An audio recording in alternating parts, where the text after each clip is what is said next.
पेशावर का जो सान्या है सर, मुझे सारी रात नींद नहीं आई, क्योंकि ये हमारे बच्चे थे। वो जो 134 बच्चे जो एपीएस के हादसे में हलाक हुए थे, वो भी हमारे बच्चे थे सर। मैं उन माओं का सोचती हूँ, उन वालदैन का सोचती हूँ जिनके कल बच्चे थे, जवान थे, जो कल पहली सफ में, और उसके इर्द गिर्द जो लोग शहीद हुए।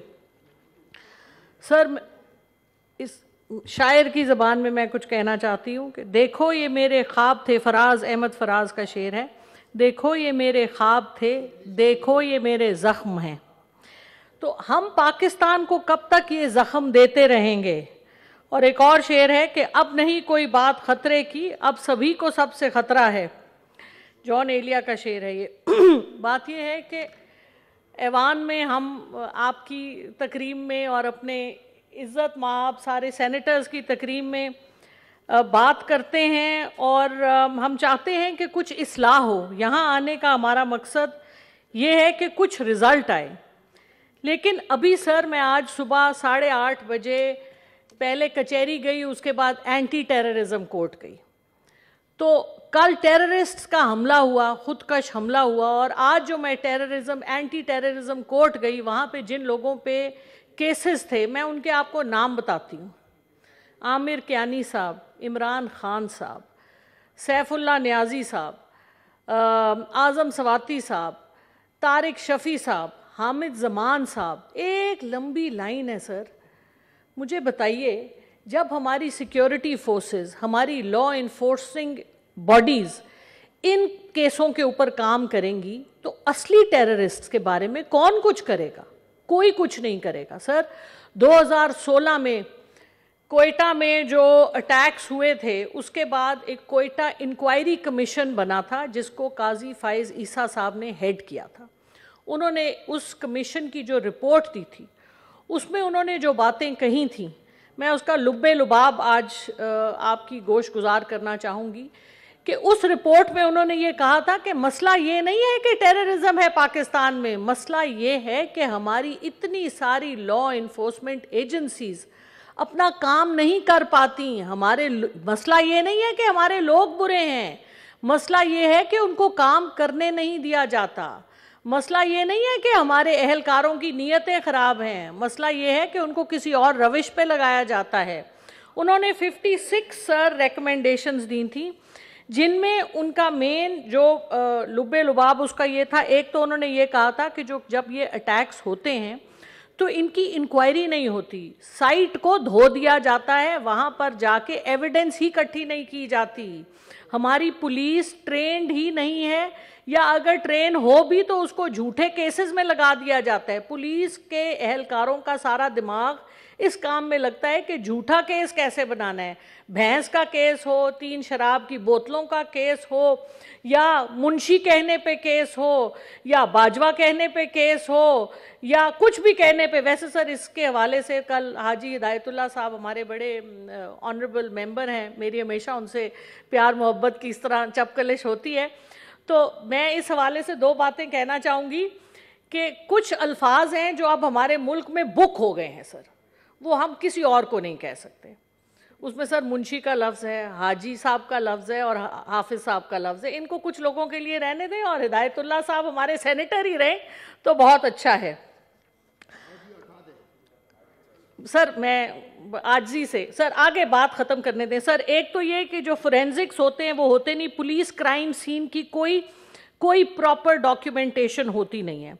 फिर सर, जहाँ पर मरीज़ों को लेके जाया जाता है, अस्पताल बिल्कुल इक्विप नहीं है, और कोई उनकी इस हवाले से ट्रेनिंग नहीं है।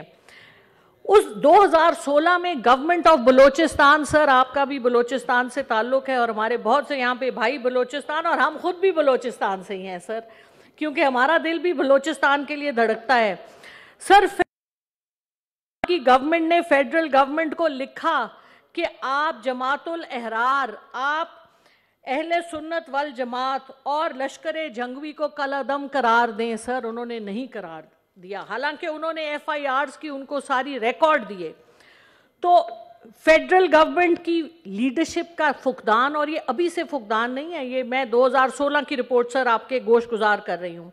नेशनल एक्शन प्लान का ना कैरी आउट होना, मिनिस्ट्री ऑफ इंटीरियर और नेक्टा का कोई काउंटर टेररिज्म पॉलिसी ना बनाना, एक नाम बना दिया, लोगों को नौकरियां दे दी, उनको तनख्वाहें मिलती हैं, लेकिन काम करने की उनको स्पेस ही नहीं दी गई।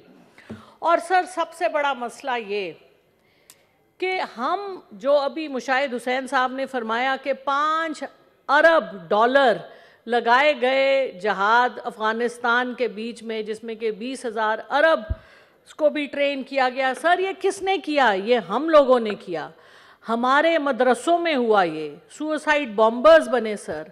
और फिर टीटीपी हमने खुद बनाई सर, लेकिन वो लोग जिन्होंने टीटीपी बनाई सर, अब आप मुझे ये बताएं कि जब खुदा न खास्ता कोई कत्ल होता है तो वो देखा जाता है, जब उसका देखना हो कि किसने ये कत्ल किया है तो देखा जाता है हु गेन्ड द मोस्ट, किसको उससे फ़ायदा हुआ। आप मुझे बता दें, जब एपीएस का वाकया हुआ तो किसने गेन किया? पॉलिटिकल गेन किसका था? सर इस वक्त जो कुछ हो रहा है, इस वक्त इलेक्शंस की डिले का मेन पर्पस है। सर कौन बेनिफिट कर रहा है इस टेररिज्म से? सर मैं माजरत के साथ, मैं बहुत छोटी सी इंसान हूँ और मैं सबकी इज्जत करती हूँ, मैं किसी के बारे में कोई बुरा लफ्ज़ नहीं कहना चाहती, लेकिन ये बातें सोचने की हैं कि कौन गेन कर रहा है इस टेररिज्म से। सर सवाल ये है कि एहसानुल्लाह एहसान एक साहिब थे जो कि एपीएस में मुलव्विस थे, जो कासी साहब के मर्डर में मुलव्विस थे, जो ईस्टर पे जो लाहौर में जो क्रिश्चियन कम्युनिटी के ऊपर जो ब्लास्ट हुए उसमें मुलव्विस थे। सर उन्होंने 2020 में हमारे बड़े respectable DG ISPR Asif Ghafoor साहब का बयान है, ट्विटर पे सब जगह मौजूद है। उन्होंने कहा जी कि एहसानुल्लाह एहसान ने सरेंडर किया है, और ये बहुत अच्छी बात है कि उसने सरेंडर किया। और उसके चंद दिनों के बाद एहसानुल्लाह एहसान की ऑडियोज़ आई सर मीडिया के ऊपर कि मैं टर्की चला गया हूँ अपनी बेटा बेटी और बीवी के साथ, और मेरे साथ मुआहदा हुआ है, और किसने मुआहदा किया है ये मैं अगली ऑडियो में बताऊंगा। सर ये रिकॉर्ड का हिस्सा है, मैं तो बाद में इस सीन में आई हूँ। तो सर सवाल ये है कि ये कौन लोग हैं? सर आपका 2 मिनट सर, आखिरी बात सर, आखिरी बात जी सर, बड़ी देर के बाद आपने मुझे मौका दिया है, मैं आपकी बहुत शुक्रगुजार हूं। थैंक यू वेरी मच, बड़ी मेहरबानी। अभी आपके सारे साथी बात करना चाहते हैं। सर जी सर, बात ये है कि ये कौन लोग हैं? वो कहते हैं आप सीधी बात करें। सर सीधी बात कर देते हैं सर, हमारे पास ना छड़ी है, ना बंदूक है, ना बूट है, लेकिन हमारे पास ज़बान है और ये एविडेंसेस हैं सर। ये कॉन्स्टिट्यूशन ऑफ पाकिस्तान है, और सर ये जो रिपोर्ट्स हैं ये वो एविडेंस है जो अकाउंटेबल करती है उन लोगों को जो 20 लोग एक टेबल के इर्द गिर्द बैठ के पाकिस्तान के सौदे बाहर जाके करते हैं और यहाँ पे आपस में डिसाइड करते हैं। सर वो भी हमारे भाई हैं, लेकिन सर अब वक्त आ गया है उनके हिसाब देने का, क्योंकि सर हम हिसाब लेंगे।